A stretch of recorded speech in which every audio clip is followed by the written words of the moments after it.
दुसरीकडे आपलं बीडकडेही लक्ष आहे। बीडमध्ये आता मूक मोर्चा सुरू झालेला आहे।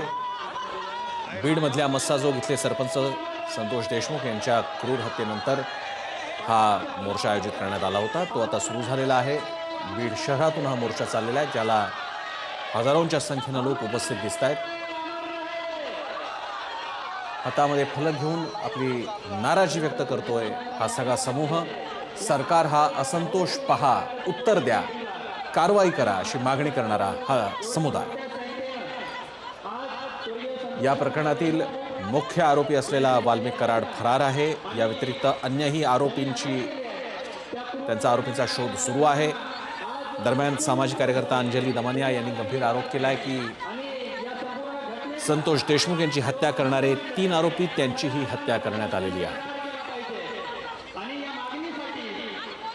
मोठ्या संख्येने जमलेले सर्वसामान्य लोक आणि या मोर्चात सहभागी होण्यासाठी संतोष देशमुख यांचे कुटुंबीय सुद्धा तिथे उपस्थित आहेत।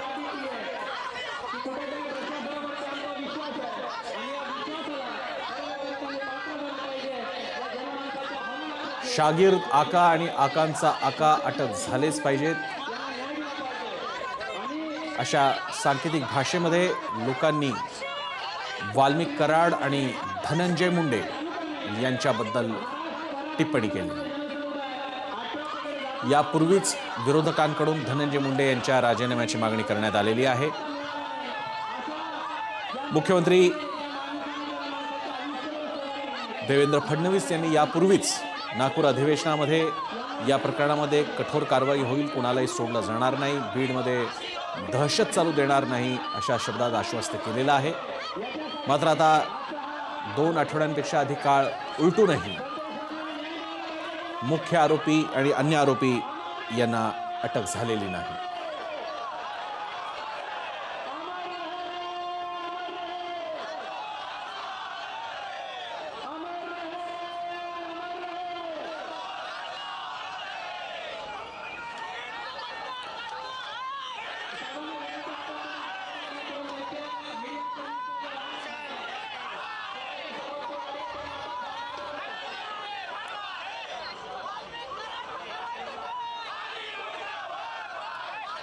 आपण दोन्हीकडे लक्ष ठेवून आहोत।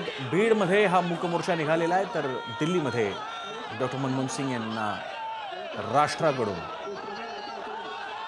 शेवटचा निरोप।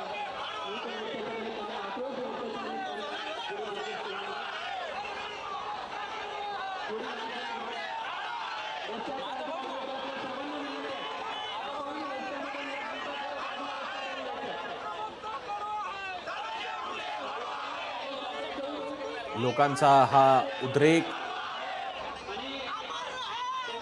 देशमुखांच्या हत्येच्या विरोधात, देशमुख कुटुंबियांच्या न्यायाच्या मागणीसाठी आणि बिघडत गेलेल्या कायदा सुव्यवस्थेच्या विरोधात आहे। बीडमध्ये केवळ हे खून प्रकरणच नाही, तर बीडमध्ये वाढलेली गुंडगिरी, लोकांच्या मध्ये वावरणारे गुंड, माजवणारी दहशत, 1000 पेक्षा जास्त शस्त्र परवाने वाटण्यात आले, त्यावरही आता प्रश्न उपस्थित होतोय।